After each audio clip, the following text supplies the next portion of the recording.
So did you hear that the Trump administration is forcing the National Park Service to remove exhibit signage and images about slavery? Yeah, and the removal of this image in particular has drawn a lot of attention. It shows a formerly enslaved man and the horrific reality of the violence that was central to American slavery.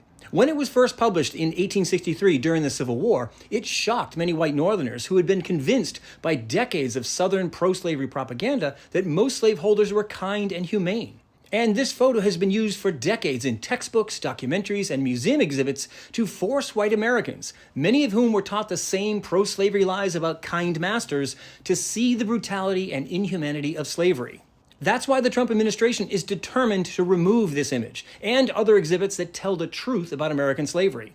They argue that such displays are divisive and that they inappropriately disparage Americans, by which they mean, of course, white Americans. And that's the point. This is a whitewashing of American history that suppresses the stories of marginalized and oppressed groups and elevates a white nationalist myth of exceptionalism, where the only important lesson of history is that we are awesome, amazing, and flawless.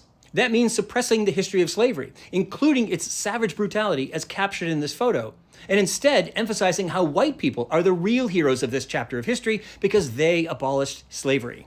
Hiding the brutality of slavery also allows white Americans to cling to the aforementioned lie that slavery wasn't all that bad. Trump clearly believes this lie. He recently claimed that the Smithsonian was out of control for focusing on how bad slavery was. Translation, slavery wasn't all that bad.